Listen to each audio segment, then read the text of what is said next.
ज्योत से ज्योत जलाते चलो, ज्योत से ज्योत जलाते चलो, ज्ञान की गंगा बहाते चलो, ज्ञान की गंगा बहाते चलो।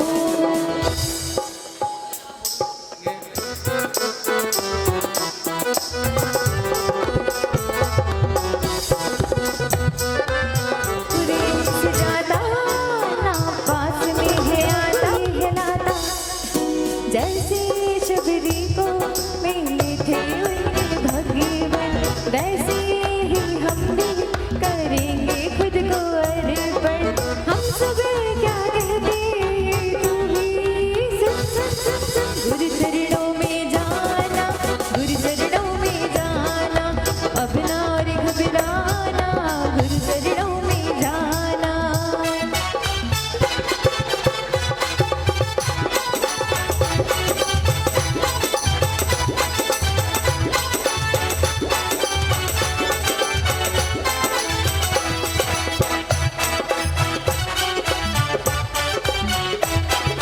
तेरे द्वारे भक्तों की टोली आई है, तेरे द्वारे सारे के सारे बस तेरा नाम पुकारे, सारे के सारे बस तेरा नाम पुकारे। हम सब क्या कहते तू भी सुन सुन सुन सुन। गुरु चरणों में जाना, गुरु चरणों में जाना, अपना और घबराना, गुरु चरणों में जाना।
तिलक लगाओ, इनको फूलों की माला पहनाओ, इनके माथे पे तिलक लगाओ, इनको फूलों की माला पहनाओ।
बदनामी माता जी, बदनामी बदनामी, आपके चरणों में 3 बार बदनामी बदनामी।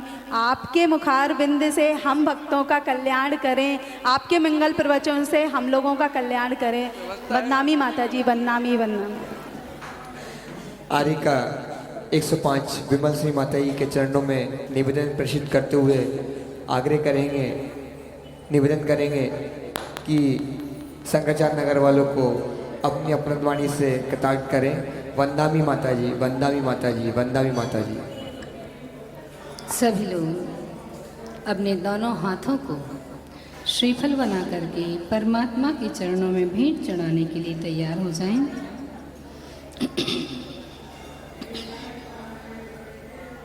ओम नमः सिद्धिभ्यः। ओम नमः सिद्धेभ्यः। ओम नमः सिद्धिभ्यः। ओम नमः सिद्धेभ्यः। ओम नमः सिद्धिभ्यः। ओम नमः सिद्धेभ्यः। त्याग के दीप बनकर जले, ध्यान में कर्म प्रभु ने दहे। आपका त्याग जग में परम, आपकी धार में हम बहे। अर्हत दो मुझको अपनी शरण, तेरे पद में विनम्र नमन। प्रभु वर दो मुझको अपनी शरण, तेरे पद में विनम्र नमन। ज्ञानी ध्यानी गुरु आप हो, त्याग तप की तुम ही जाप हो। ज्ञानी ध्यानी गुरु आप हो, त्याग तप की तुम ही जाप हो। आ गए हम तुम्हारी शरण, ले लो छाया में अपनी परम। गुरुवर दो मुझको अपनी शरण, तेरे पद में विनम्र नमन। गुरुवर दो मुझको अपनी शरण, तेरे पद में विनम्र नमन। तेरे पद में विनम्र नमन। बोलिए अनंतानंद सिद्ध परमेश्वरी भगवान की। देवादिदेवी खचरा श्री चिंतामणि पार्श्वनाथ भगवान की। देवादिदेवी खचरा श्री महावीर भगवान की। परम पूज्य वात्सल्य रत्नाकराचार्य भगवान गुरुवर एक श्री विमल सागर जी महामुनि राय जी की। परम पूज्य समाधि सम्राट आचार्य भगवान गुरुवर एक श्री विद्यासागर जी महामुनि राय जी की जय। परम पूज्य समाधि सम्राट आचार्य भगवान गुरुवर एक श्री विराग सागर जी महामुनि राय जी की जय। परम पूज्य भक्तामर महोदय उच्चारणाचार्य एवं शिक्षा दीक्षा संस्कार प्रदाता आचार्य भगवान गुरुवर एक श्री विनम्र सागर जी महामुनि राय जी की जय। महामुनि राय जी की जय। महामुनि राय जी की जय। पर्युषण महापर्व की जय। उत्तम त्याग धर्म की जय। बोली श्रमणी आरिका 105 विमल श्री माता जी की जय। आरिका संघ की जय। आज 10 लक्षण के 10 सोपानों में 7 चढ़ करके 8वें सोपान पर आकर के हम खड़े हो गए हैं और खड़े हैं भगवान महावीर की छत्र छाया में, जिनके शासन काल में उन्हीं की दिव्य देशना का रसपान कर रहे हैं। आचार्य भगवान जिन्होंने उनकी दिव्य देशना को कूद कर हम सब के सामने परोसा है, उनकी वाणी को कहने का प्रयास करते हैं। आचार्य भगवान कहते हैं आज कौन सा दिन है? कौन सा दिन है मालूम है ना सबको? त्याग का कि उत्तम त्याग का? उत्तम त्याग। उत्तम त्याग, समझ गए, समझदार है। आचार्य भगवान जानते हैं, समझते हैं कि उत्तम त्याग कौन कर सकता है, कौन कितना त्याग कर सकता है। आचार्य भगवान जानते हैं, क्योंकि कहा है गुरु से शिष्य की कौन सी बात अनजानी है, गुरु से शिष्य की कौन सी बात अनजानी है। अरे सागर को मालूम है कि बूंद में कितना पानी है, सागर को मालूम है, इसलिए उन्होंने श्रावक और साधु दोनों के लिए अलग अलग देशना का प्रावधान रखा है। आचार्य भगवान श्रावकों के लिए कहते हैं कि अब परिवार नियोजन की नहीं, अब परिवार नियोजन की नहीं, परिग्रह नियोजन की आवश्यकता है। श्रावक के लिए किसकी आवश्यकता है? परिग्रह नियोजन की आवश्यकता है। प्रकृति का प्रत्येक पदार्थ, किसी को भी देख लीजिए, किसी पर भी नजर डाल करके देख लीजिए, प्रकृति का प्रत्येक पदार्थ त्याग की शिक्षा देता है। बादल, गाय, स्त्री, धर्मी, शरीर, पेड़, नदी, जल, वायु, सारे स्थावर, सबको देख लीजिए, प्रकृति का प्रत्येक पदार्थ किसकी शिक्षा देता है? बादल अगर जल नहीं त्यागेगा तो क्या हो जाएगा? सूखा पड़ जाएगा। गाय अगर अपना दूध नहीं त्यागेगी तो आप लोगों का क्या होगा बताइए। और शरीर अगर मल नहीं त्यागेगा तो क्या होगा? वह मल पॉइजन बन जाएगा और प्राण भी त्यागने पड़ेंगे। और स्त्री जो गर्भ को धारण करती है वो गर्भ का त्याग ना करे तो क्या होगा? माँ और पुत्र दोनों की ही दुर्गति हो जाएगी। पेड़, बहुत सारे पेड़ देखे हैं जिनमें फूल लगते हैं, फल लगते हैं, पत्ते भी लगते हैं, और आचार्य भगवान कहते हैं प्रत्येक वनस्पति औषधि का काम करती है। वह औषधि अपने लिए प्रयोग करती है, किसके लिए? वह औषधि किसके लिए? दूसरों के लिए त्याग करके।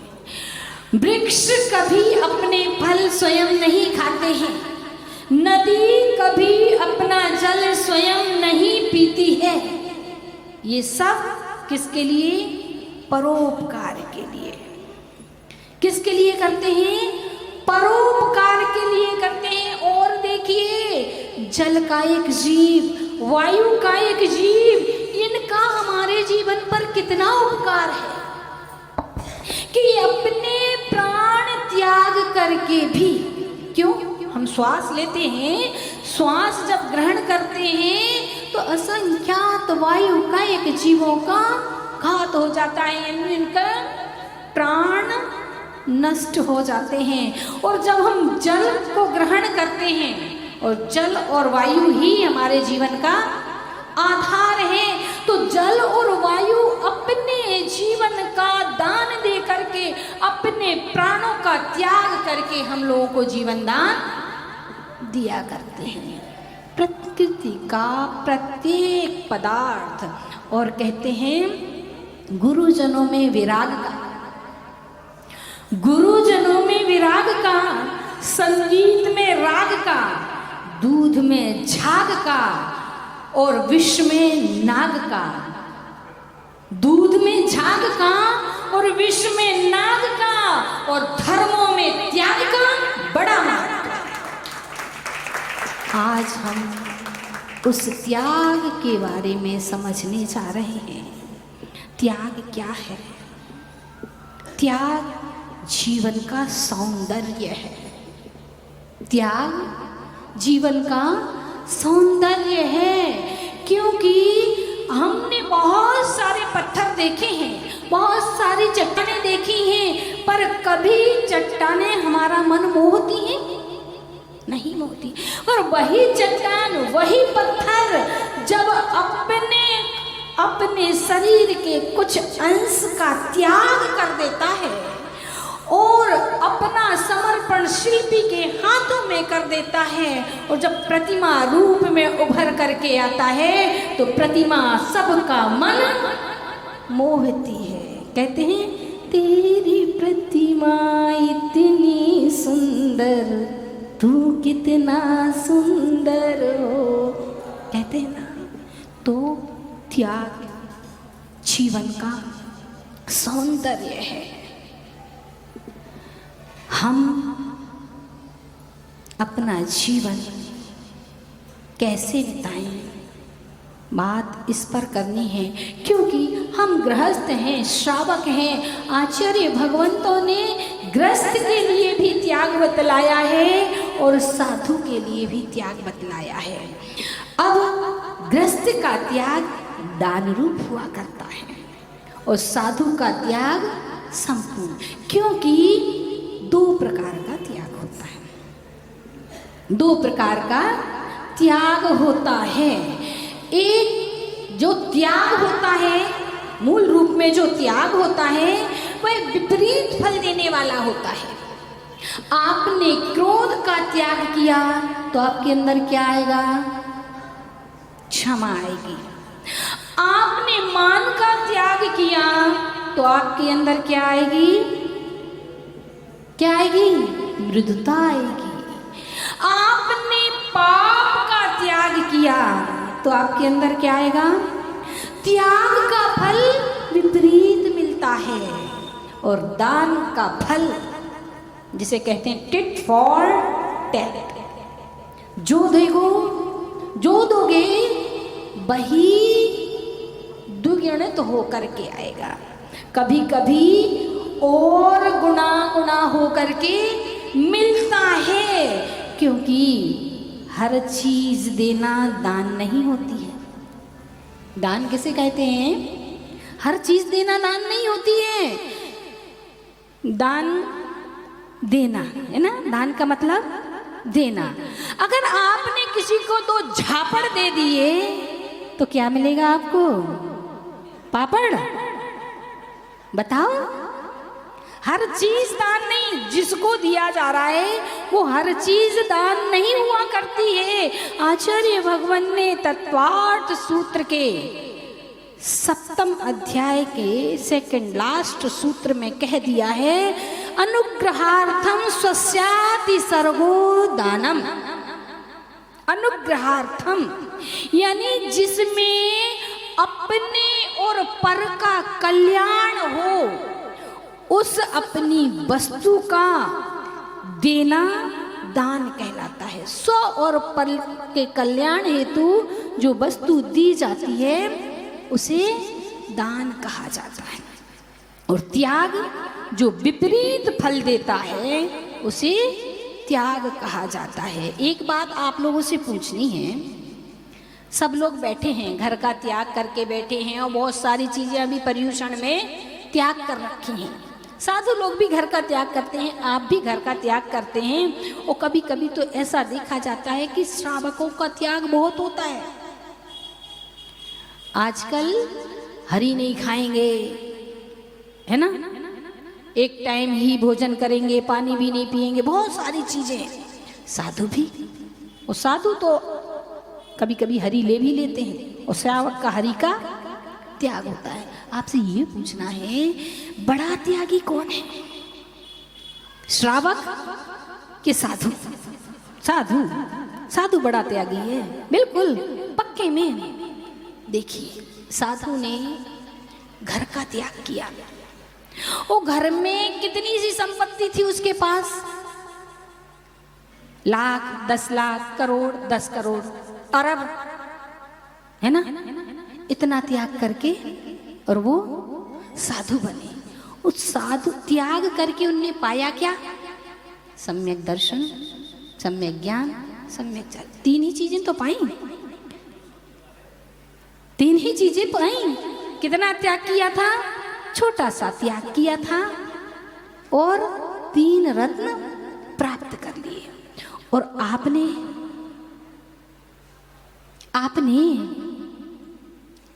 एक मकान, 2 होंगे 5 होंगे किसी के पास, 1-2 दुकान, फैक्ट्री, है ना, और थोड़े से रुपयों की गड्डियां, है ना, सोना मान लो 4 किलो, 5 किलो, 10 किलो, 50 किलो सोना मान लो। इतने के पीछे क्या छोड़ दिया है? क्या छोड़ दिया है?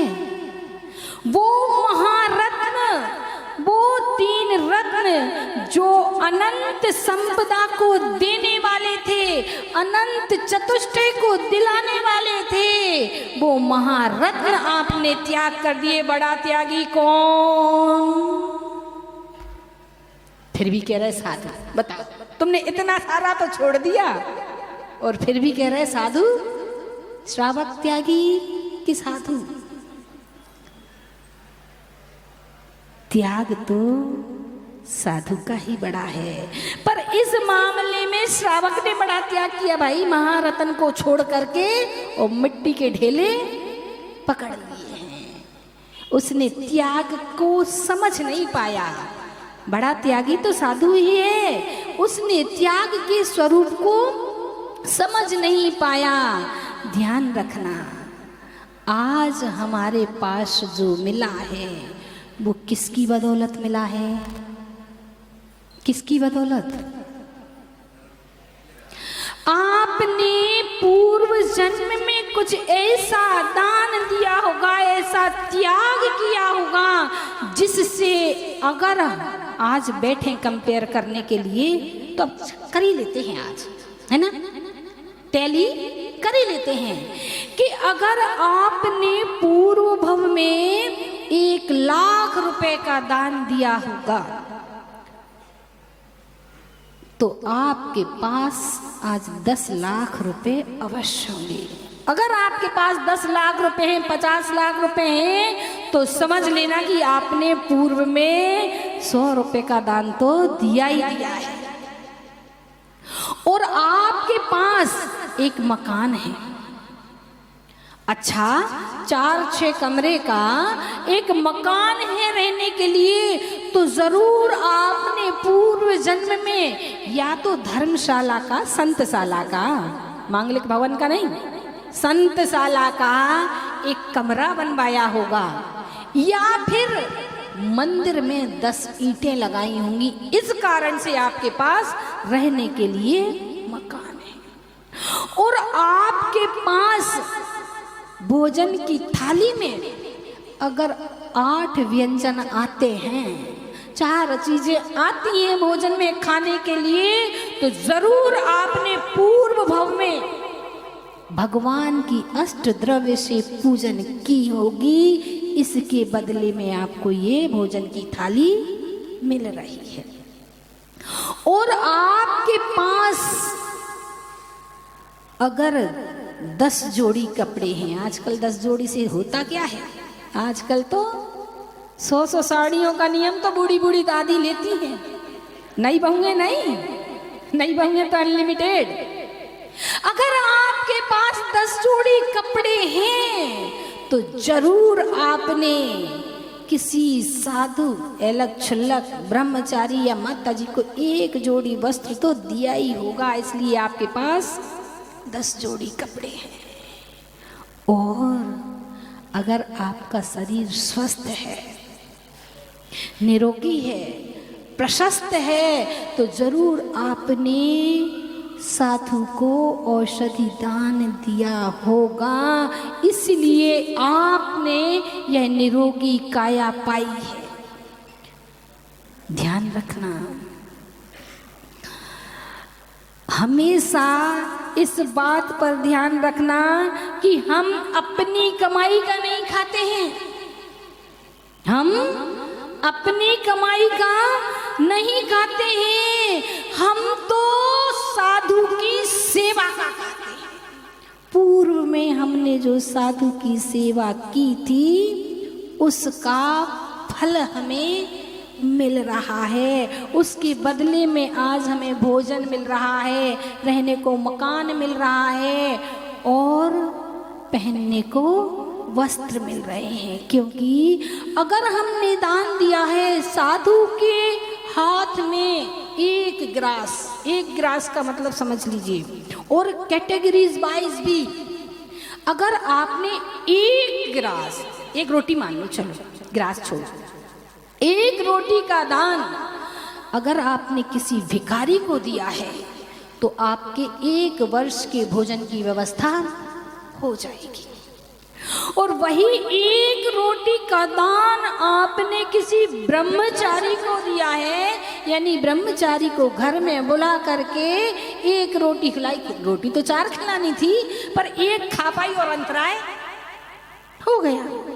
एक रोटी का दान दिया है तो आपको 100 वर्षों तक के भोजन की व्यवस्था हो जाएगी। और वही एक रोटी का दान आपने किन्हीं देशव्रती या आरिका माता जी, देशव्रती यानी लक्षलक या आरिका माता जी को दिया है तो आपके 1000 वर्षों की भोजन की व्यवस्था।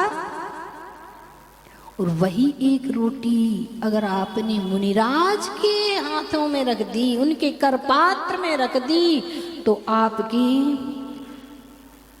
1000 नहीं लाखों वर्षों के भोजन का इंतजाम हो जाएगा।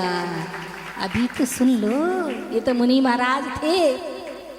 और अगर वही एक रोटी का दान किन्हीं आचार्य महाराज की अंजलि में रख दिया तो आपके करोड़ों वर्षों के भोजन की व्यवस्था हो जाएगी। और वही एक रोटी का ग्रास विदेह क्षेत्र में जाकर के रिद्धिधारी मुनिराज के करपात्र में रख दिया तो अरबों वर्ष के भोजन की व्यवस्था।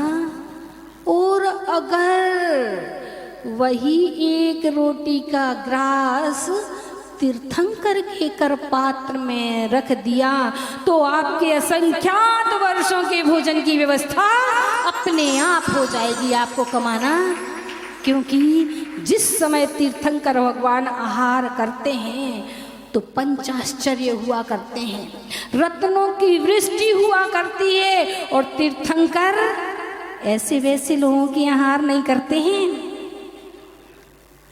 तीर्थंकर किनके आहार करते हैं? राजा महाराजाओं के आहार करते हैं। आप कहेंगे भगवान महावीर ने चंदन वाला के यहाँ आहार किया था, मूड मड़ा हुआ था, है ना, बेड़ियों में बंधी हुई थी और हाथ में क्या थे? उड़द के छिलके। ध्यान रखना, वो एक परिस्थिति थी, पर थी तो राजपुत्री, राजकुमारी थी। तो तीर्थंकर ऐसे वैसों के यहाँ आहार नहीं करते हैं। विशेष पुण्य, क्योंकि दान कौन दे सकता है? पुण्यशाली व्यक्ति ही दान दे सकता है। हर किसी में दान देने की क्षमता नहीं होती है। पुण्यशाली व्यक्ति ही दान दे सकता है और वह दान उसके पुण्य में असंख्यात गुनी वृद्धि करता है। और जब वृद्धि होती है तो रत्नों की वर्षा हुआ करती है। नभ में देव दुंद भी बजाते हैं और कहते हैं, क्या कहते हैं अनुमोदना करते हुए? अहो दानम, अहो दानम, अहो दानम। ये है दान की महिमा कि दान देते ही एक ग्रास तीर्थंकर के कर पात्र में रखते ही रत्नों की वृष्टि हो जाया करती है। अब बात ये है कि दान देना क्यों चाहिए? बताइए प्रवीण भैया, क्यों दें हम दान? क्या जरूरत पड़ गई है दान देने की? तभी कहोगे आपने अभी तो कहा था एक रोटी से 1000 वर्षों की व्यवस्था, दान पाप का प्रायश्चित है। कौन सा पाप? कैसा पाप? आपने जो परिग्रह इकट्ठा कर रखा है, परिग्रह क्या है? पाप है। एक बार की घटना सुनाती हूँ। एक सेठ था, बहुत अच्छा पैसे वाला था। अचानक उसके घर में एक नौकर था और नौकर बहुत अच्छे से सेवा किया करता था, पर उसका मन परिवर्तित हो गया और उसने सेठ जी के घर में चोरी कर ली। अब चोरी कर ली तो चोर की ढूंढाई हुई, और जैसे ही चोर ढूंढा गया और चोर पकड़ में आ गया तो चोर को सामने लाया गया, अदालत में पेश किया गया। उससे पूछा, तुमने चोरी की? हाँ की। उसने सहर्ष स्वीकार कर दिया, हाँ की। क्योंकि भाई मन आया तो कर ली, मन आया तो कर ली। सेठ के पास इतनी सारी संपदा है, इसमें से थोड़ी सी मैंने ले ली तो क्या चला गया? क्या बोला?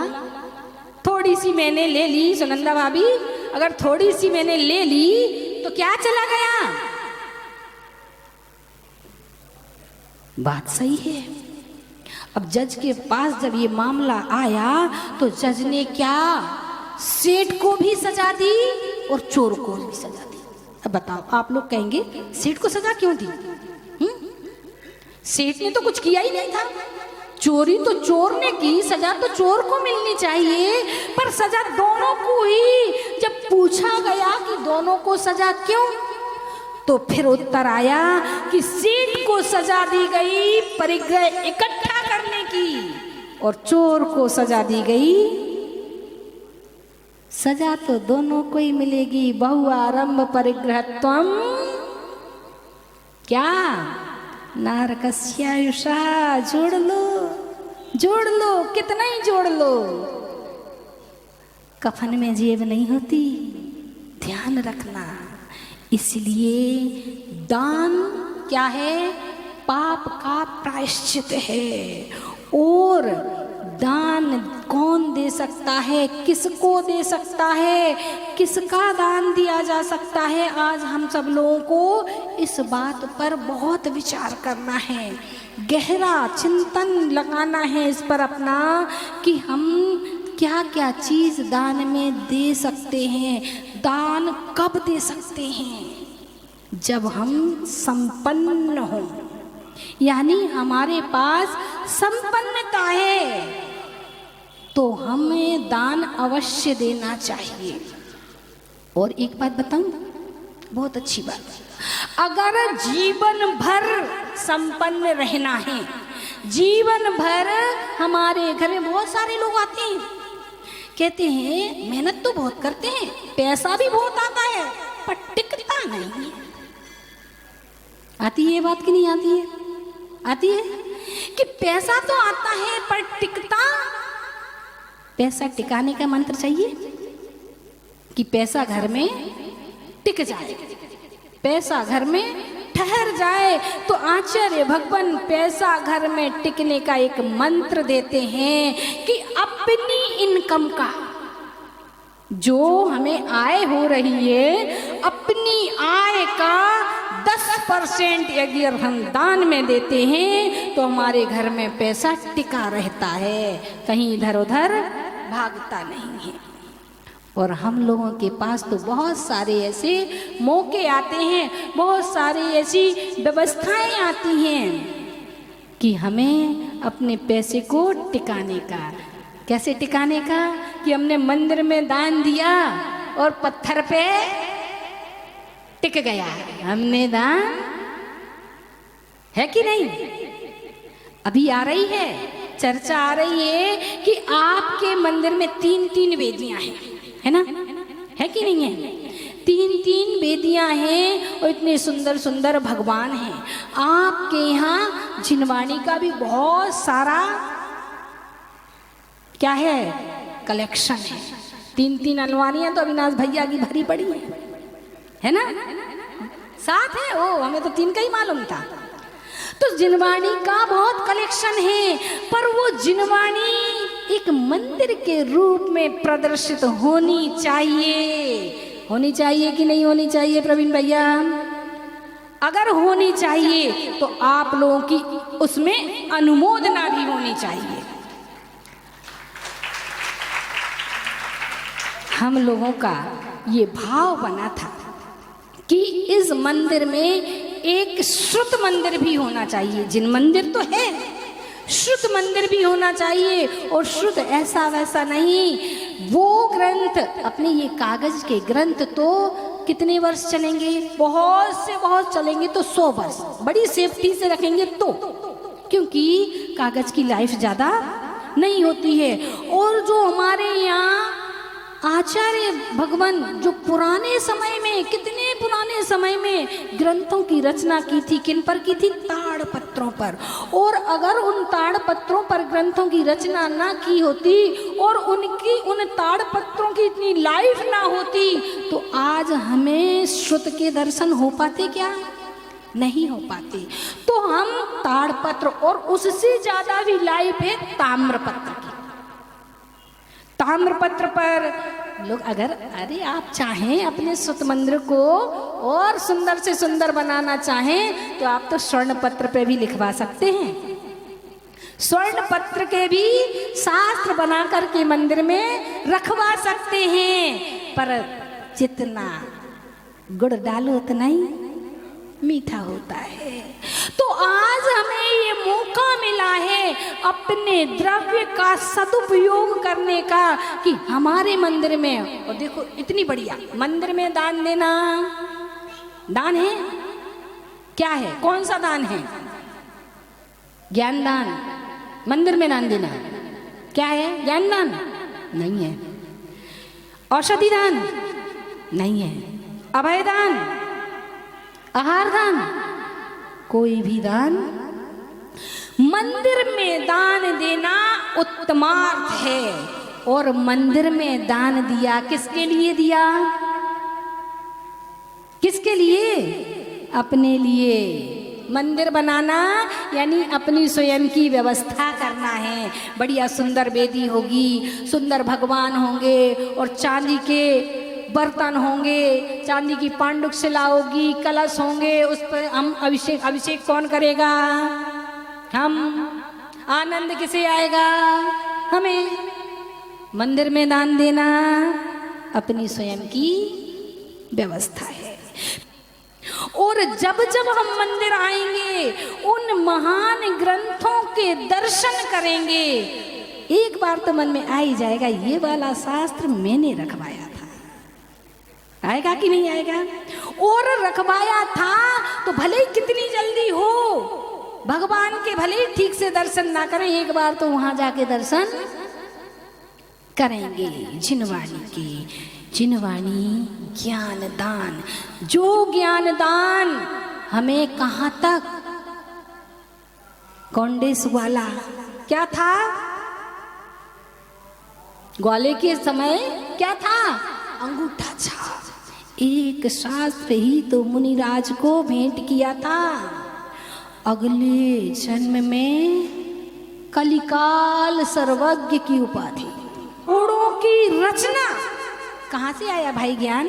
कौन सी यूनिवर्सिटी में पढ़ के आया था?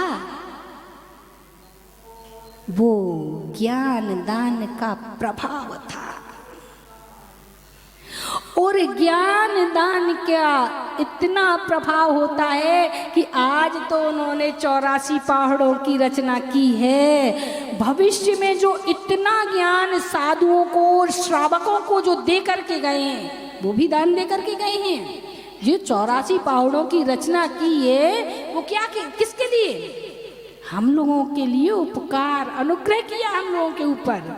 और जो करके गए हैं, जो दान दे करके गए हैं, उसका पुण्य, उसको जो पढ़ करके जो साधु, जो श्रावक ज्ञान का अर्जन करेंगे, और ज्ञान और वैराग्य का अविनाभावी संबंध होता है। ज्ञान हुआ कि जीवन में वैराग्य अपने आप आ जाया करता है और वे वैराग्य के पथ पर बढ़ेंगे, उनका जो 17% पुण्य उन्हें मिलेगा वो उनको केवल ज्ञान तक ले जाएगा।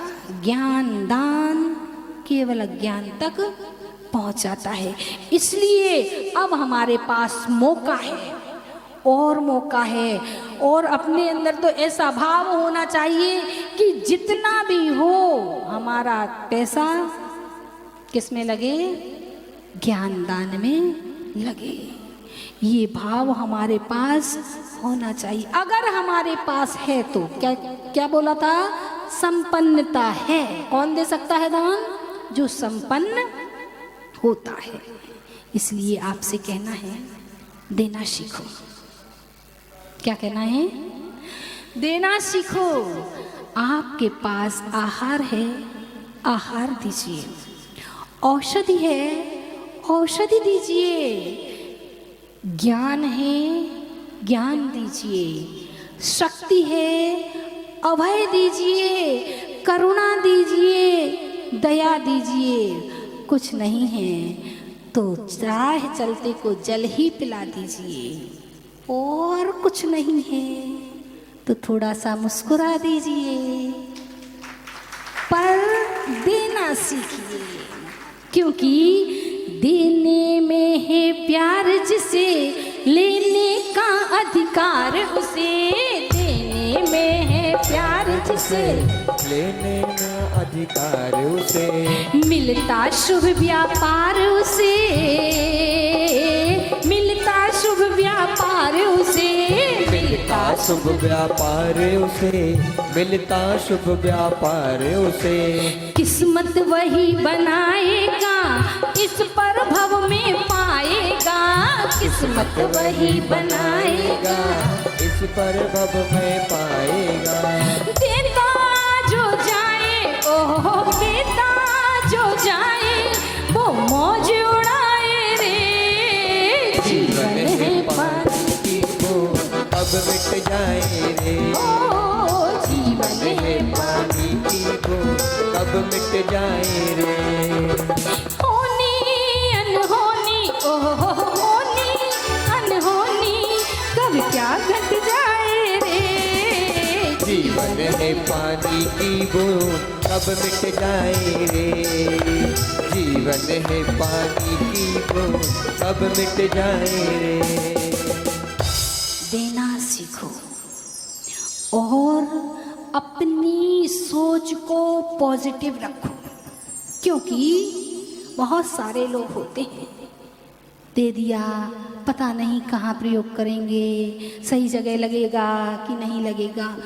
अपनी सोच को पॉजिटिव रखो। अगर आपके पास कोई मांगता है, कोई मांगने आता है, यूँ समझ लीजिए आपको नहीं मालूम और कोई एक खाली कटोरा लेकर के आपके सामने आ गया है, आप उसको जानते नहीं, पहचानते नहीं, और भिखारी वो लग नहीं रहा है, वो कटोरा लेकर के आपके सामने आ गया, आप अपने मन में क्या विचार लाएंगे? जरूर मांगने आया होगा, है ना? जरूर मांगने आया होगा। ये सोच कैसी है? पॉजिटिव नहीं है।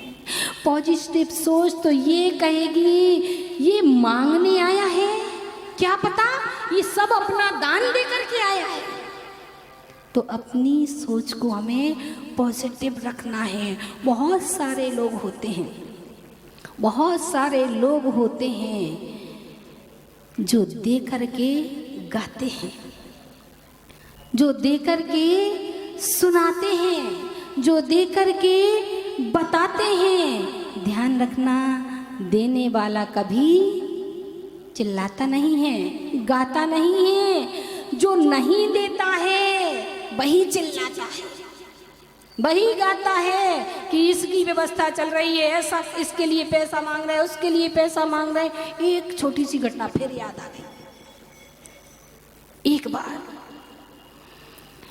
एक ट्रेलर था, टेलर सिलाई करने वाला, दिवालिया हो गया और अपनी दुकान बंद करके बोर्ड, दिवालिया का बोर्ड लगा करके चला गया।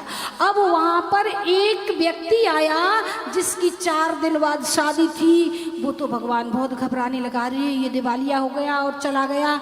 मेरी तो शेरवानी डली थी, 3 पीस डला था, सारे नए कपड़े, शादी के सारे कपड़े उसके। बड़ा टेंशन में, बड़ा दुखी हुआ।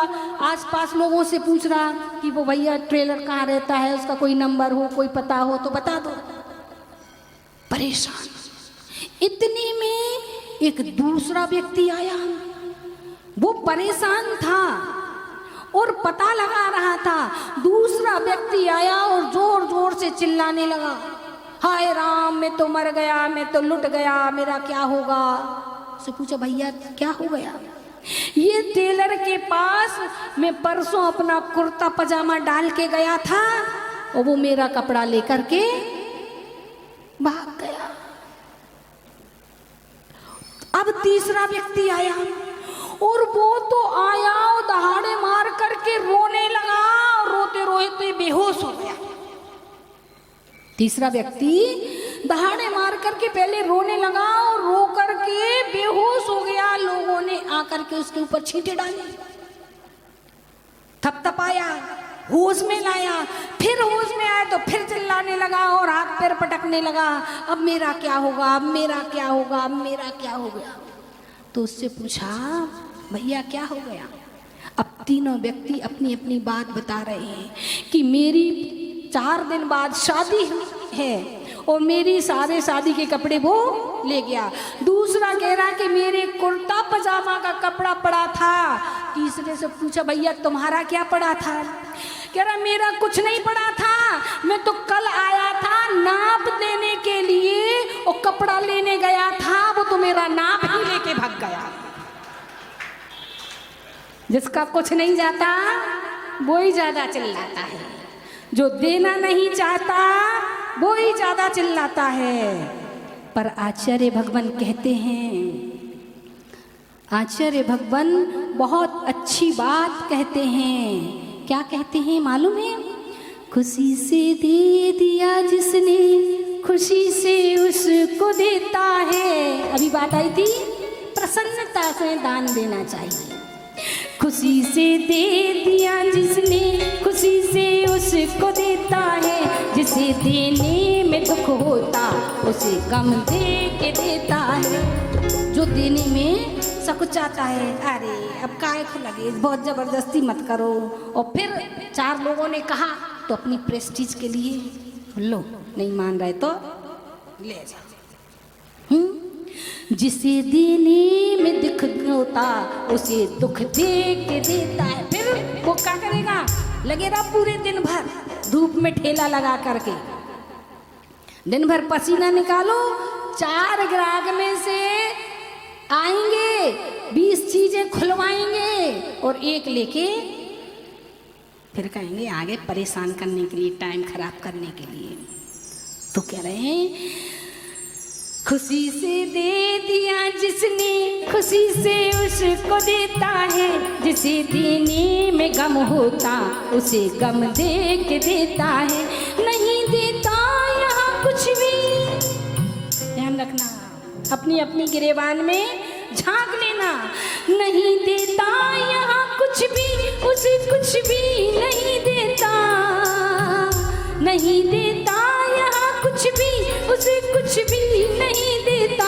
जो देते को मना करता वो उसका छीन लेता है। जो देते को मना करता वो उसका छीन लेता। कभी कोई दान दे रहा हो तो मत कहना रहने भैया मत दो, क्या कहना, दो दो और दो, हम तुम्हारे दान की अनुमोदना करते हैं। बहुत सारे लोग होते हैं कि ऐसा कहते हैं, अरे वहाँ तो बस सम्मान ही सम्मान चलता रहता है, बस 2 पैसे दो तो सम्मान मिलेगा, पैसे दो तो सम्मान मिलेगा। ध्यान रखना, आपका सम्मान नहीं हो रहा है, आपका सम्मान नहीं हो रहा है।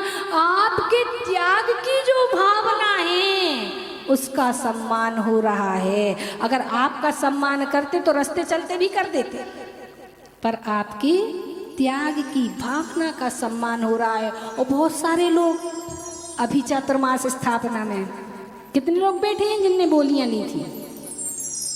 ली थी कि नहीं ली थी? बहुत सारे लोग बैठे हैं बोलियों वाले। चुक गए कि नहीं चुके हैं?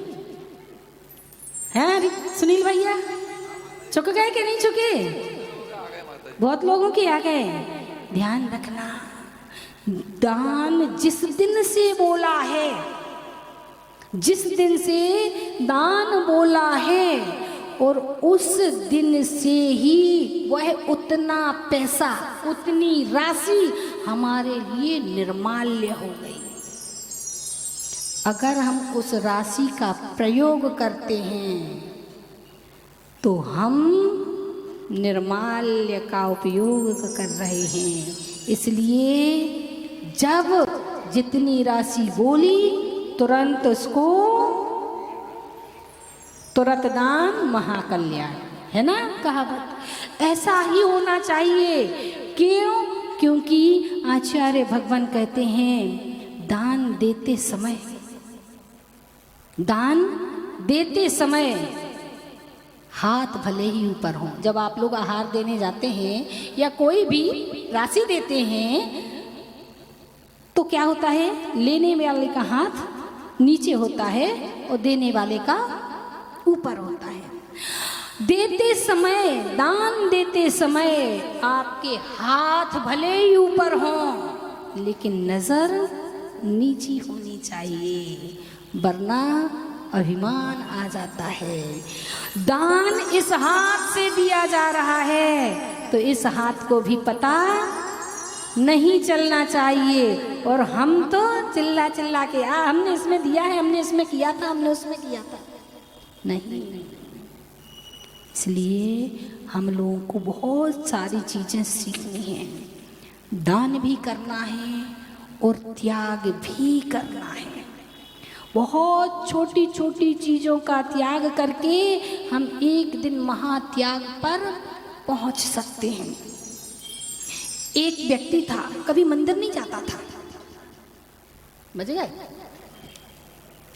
एक व्यक्ति कभी मंदिर नहीं जाता था। उसकी पत्नी बहुत धार्मिक थी। हाँ, माता जी कह रही, ये कह रही 10:30 बजे कह रहे, एक कह रही संडे है, कोई बात नहीं। उसकी पत्नी चाहती थी, यहाँ भी बहुत सारे लोग ऐसे होंगे, बहुत सारी पत्नियां ऐसी होंगी कि जो चाहती होंगी कि हमारे स्वामी जी मंदिर जाना सीख जाए। हुआ ये कि वहाँ पर एक महाराज जी आए और बहुत अच्छे प्रवचन दिया करते थे। पत्नी रोज कहे तुम जाओ महाराज के प्रवचन सुनो, महाराज के दर्शन करो, महाराज की भैयावृत्ति करो, कुछ पुण्य कमाओ। तू ही कमा ले, मुझसे मत कहना, है सुनंदा भाभी, तुम ही कमा लो, हम तो नहीं कहियो। ठीक है। अब एक दिन उसके मन में आए कि महाराज सबको इतना सुधार रहे हैं, मेरे पतिदेव नहीं सुधर पा रहे हैं। तो उसने महाराज से आके कहा, महाराज ऐसी ऐसी बात है, और वो तो बिल्कुल मंदिर के नाम पे चिल्लाते और हैं। तो महाराज ने ये युक्ति बताई, तुम लोग ये मेरी डायरी ले जाओ। अब हम तो जानते नहीं हैं क्योंकि वो आते ही नहीं है, तो हम पहचानते नहीं हैं। तुम ये डायरी ले जाओ और उनके हाथ से हमारे पास भिजवा देना, सो हम पहचान जाएंगे कि जे ही है। अब उसने कहा, ले गई डायरी और घर पे, अरे मैं तो भूल ही गई, इतना सारा काम था कि मुझे ध्यान ही नहीं रहा। और महाराज की प्रवचन की डायरी है, इसमें से ही महाराज को प्रवचन करने हैं, जरा तुम दिया ना, तुम दे आओ। गए, उसने कहा आज तो जा रहा हूँ, आज के बाद ऐसी फालतू की काम मुझसे मत करवाना, महाराज के प्रवचन की डायरी अब दे आओ। ले गया, जा करके अब बेटा पहुँचा तो बैठ करके नमोस्तु भी करना पड़ेगी। और उसने जैसे ही डायरी हाथ आगे बढ़ाया डायरी का, महाराज समझ गए जय है महाशय, महादेव। महाराज ने कहा मंदिर जाते हो? नहीं महाराज, मुझसे बात मत करना मंदिर को। अच्छा ठीक है, कोई बात नहीं जाओ। कुछ त्याग व्याग किया जीवन में कि नहीं किया? महाराज इसीलिए तो मैं मंदिर नहीं आता हूं कि त्याग करना पड़ेगा। तो महाराज ने कहा अच्छा ये बताओ, त्याग मत करो, तुम पत्थर खाते हो? क्या पूछा? तुम पत्थर खाते हो? महाराज पत्थर भी कोई खाने की चीज होती है? कैसी बातें करते हो, आपकी खिसक गई क्या? वो महाराज ने कहा खिसकी नहीं है, हम तो तुमसे पूछ रहे तुम पत्थर खाते हो? कहने नहीं खाता हूं पत्थर। तो ऐसा करो पत्थर का त्याग कर दो। हाँ महाराज, पत्थर का त्याग। अब देखो त्याग कर आए पत्थर का, घर में आकर के महाराज तो बिल्कुल ऐसे ही है, पत्थर भी कोई खाने की चीज होती है? उन्होंने मुझसे पत्थर का त्याग करा दिया। और मैं, उस पत्नी ने पूछा तुमने कर दिया? हाँ मैं कर आया। अरे कह रही क्या करे आए आप, ये आटा काहे में पिसता है? पत्थर थोड़ा थोड़ा उसमें आता कि नहीं आता? ओ ये तो मैं भूल ही गया था। पत्नी ने कहा कोई बात नहीं, भूल गए थे, तुमने त्याग कर दिया, अब तुम्हारे त्याग को मैं पलवाऊंगी। उसने कहा ऐसा करो, थोड़ी देर तो लगेगी, आप दुकान पे जाओ, व्रत चल रहे थे, आप दुकान पे जाओ और मैं आपको बना कर के भेजती हूँ। उसने क्या किया, वो गेहूं को मिक्सी में चलाया, फिर छाना, फिर मिक्सी में चलाया, फिर छाना, देर लग गई और इतना सा आटा निकल पाया। अब इतने से आटे में क्या होगा? तो उसने उन आटे के 4-5 पुआ बनाए, मीठे पुआ, और थोड़ी सी बना दी खिचड़ी, क्योंकि खिचड़ी तो दाल चावल मिला करके पुए बनाए। अब उन्हें भूख तो लग रही थी, शाम के 4 बज गए, चले गए दुकान पे, शाम को 4 बज गए। अब भूख के मारे, और जैसे ही वो उसने पुआ भेजे और उनने खाए तो उन्हें इतने अच्छे लगे, क्योंकि भूख ना देखे झूठो बात है ना, इतने अच्छे लगे, इतने अच्छे लगे कि एक उसमें ही सारे निपटा दिए। और फिर अब थोड़ी सी रह गई थी, तो थोड़ी खिचड़ी खा के और पानी पी के घर पे आए। आज तुमने क्या बनाया था? आज तक इतने दिन से तुम भोजन बना रही हो, वो स्वाद कभी नहीं आया भोजन में जो आज भोजन में स्वाद आया। स्वाद किस में होता है, भोजन में कि भूख में? भूख लगी थी, वो पुआ भी अच्छे लगे। अब उनने कहा कि एक पत्थर का त्याग करने पर इतना बढ़िया भोजन मिल सकता है, तो अब तो मैं रोज जाऊंगा महाराज के पास। जाने लग गए, धीरे धीरे महाराज से इतना जुड़ गए, इतना जुड़ गए कि धीरे धीरे उनने फिर इसका त्याग, रात्रि भोजन का त्याग, बाहर के खाने का त्याग, अनछने पानी का त्याग, धीरे धीरे सब त्याग करते गए। अब महाराज को कहने की जरूरत नहीं, वो अपने मन से ही। अंत में जब चातुर्मास खत्म हुआ तो कहने लगे महाराज हम तो आपके साथ चल रहे हैं। क्या कहने लगे? महाराज हम तो आपके साथ चल रहे हैं। महाराज ने कही क्या कह रहे हैं, क्या कह रहे हो भैया, सोच समझ होश में तो हो के नहीं? कहाँ तो तुम मंदिर आने के नाम पे चिल्लाते थे, वो आज कह रहे हम आपके साथ चल रहे हैं। महाराज अब मैं होश में हूँ, पहले होश में नहीं था। पत्नी को बुलाया गया, पत्नी धार्मिक थी, उसने कहा महाराज मैं तो यही चाहती थी कि ये निकले तो मेरा भी रास्ता साफ हो जाए। और एक पत्थर के त्याग ने, एक छोटे से त्याग ने उनको महात्यागी बना दिया, दिगंबर मुनि बना दिया। तो त्याग होना बहुत आवश्यक है, क्योंकि अगर त्याग नहीं करेंगे, इस मनुष्य पर्याय में ही हम त्याग कर सकते हैं, संयम को धारण कर सकते हैं। अगर ये मनुष्य जन्म में नहीं कर पाए तो फिर अन्य कहीं पता नहीं कब कहाँ कौन सी पर्याय में पहुंच जाएंगे। कहते हैं थमते ही इन सांसों के संसार बदल जाएगा, अपने परिजन बदलेंगे, परिवार बदल जाएगा। जैसे ही सांस रुकेगी और सब कुछ बदल जाएगा। पता नहीं कहाँ थे, कहाँ पहुँच जाएंगे कोई। बस अगर हमने अच्छे कर्म किए हैं, दान किया है, त्याग को अपने जीवन में धारण किया है, तो फिर हम थोड़ी सी तसल्ली रख सकते हैं कि हम कहाँ पर पहुँचेंगे, वरना थमते ही इन सांसों के संसार बदल जाएगा। अपने परिजन बदलेंगे, परिवार बदल जाएगा।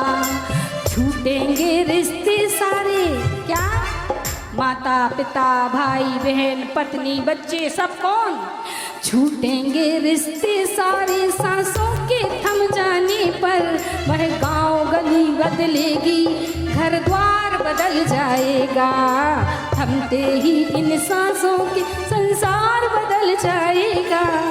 अपने परिजन बदलेंगे, परिवार बदल जाएगा। और क्या होगा, और क्या होगा?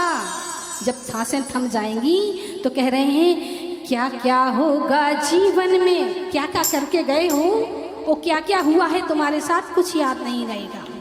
क्या क्या होगा जीवन में नहीं याद रहेगा कुछ भी, क्या क्या होगा जीवन में नहीं याद रहेगा कुछ भी। एक पल में ही जीवन का इतिहास बदल जाएगा। थमते ही इन सांसों के संसार बदल जाएगा। अपने परिजन बदलेंगे, परिवार बदल, पर्याय बदली तन की।